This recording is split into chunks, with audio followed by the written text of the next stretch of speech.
Bhim army प्रमुख चंद्रशेखर आजाद नगीना से नवनिर्वाचित सांसद बने हैं, तब से भारतीय जनता पार्टी की नाक में दम कर रखा है।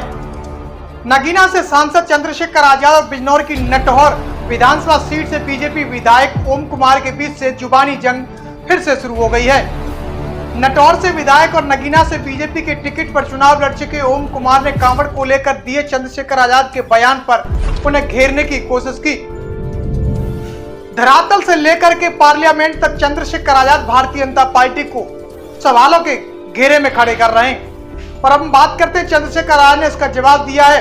दरअसल बात करें तो ओम कुमार ने जवाब कांवड़ को लेकर के दिए आजाद के बयान पर कहा था कि अगर चंद्रशेखर आजाद को मुसलमानों से इतनी हमदर्दी है तो वह अपने घर पर उनसे नमाज पढ़वाएं। इसे लेकर अब आजाद समाज पार्टी के राष्ट्रीय अध्यक्ष चंद्रशेखर आजाद से उन्होंने पूछा गया कि ओम कुमार ने आपको बाहरी कहा है और उनका कहना है कि आपको भगा देंगे। तो चंद्रशेखर आजाद ने कहा कि ओम कुमार गलत भाषा का इस्तेमाल कर रहे हैं। मैं सदगुरु रैदास जी से प्रार्थना करूंगा कि उन्हें सद्बुद्धि दे।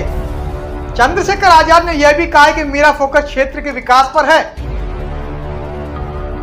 इसके लिए लगातार प्रयास कर रहा हूं। जहां तक ओम कुमार बात कर रहे हैं वहां नमाज पढ़वाने की बात, तो मैं कहना चाहूंगा उनका दिल छोटा है, हमारा दिल छोटा थोड़ा ही है।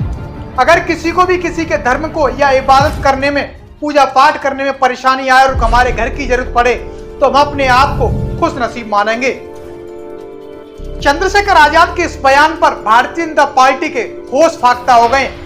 चंद्रशेखर आजाद ने यह भी कहा कि अगर वो हमारे यहाँ आकर पढ़ना चाहें या पूजा प्रार्थना करना चाहें। चंद्रशेखर आजाद ने आगे यह भी कहा कि भारतीय जनता पार्टी की नीति है कि वो हमेशा से कमजोर वर्गों के खिलाफ रहे, खास करके मुसलमान और दलितों के और पिछड़ों के।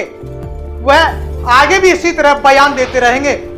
जिस तरह से नगीना में चंद्रशेखर आजाद को जिता करके पार्लियामेंट भेजा है, उसी तरह से भारतीय जनता पार्टी को तगड़ा जवाब दिया जाएगा। जनता इससे भी बुरा हाल करेगी। चंद्रशेखर आजाद ने पिछले दिनों कहा था कि कांवड़ यात्रा के लिए 20 दिन तक सारे रास्ते बंद किए जाते हैं और उस पर किसी को भी कोई आपत्ति नहीं होती, लेकिन 20 मिनट की नमाज के लिए आपत्ति क्यों होती है। चंद्रशेखर आजाद के इस बयान पर विधायक ओम प्रकाश ने कहा है कि अगर चंद्रशेखर आजाद को मुसलमानों से इतनी हमदर्दी है तो उनसे अपने घर पर नमाज पढ़वाए।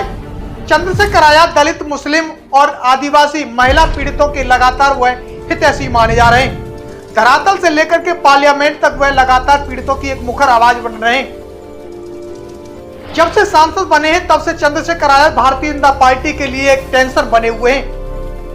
हालांकि देखना यह होगा कि चंद्रशेखर आजाद बहुजन महापुरुषों की विचारधारा पर कितना कारगर साबित होते हैं। इस खबर को देखने के बाद क्या है आपकी राय, नीचे दिए गए कमेंट बॉक्स में दीजिए अपनी राय।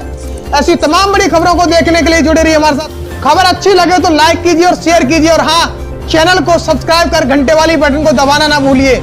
फिर आते हैं आपके बीच कुछ खास खबरों के साथ। तब तक के लिए जय भीम।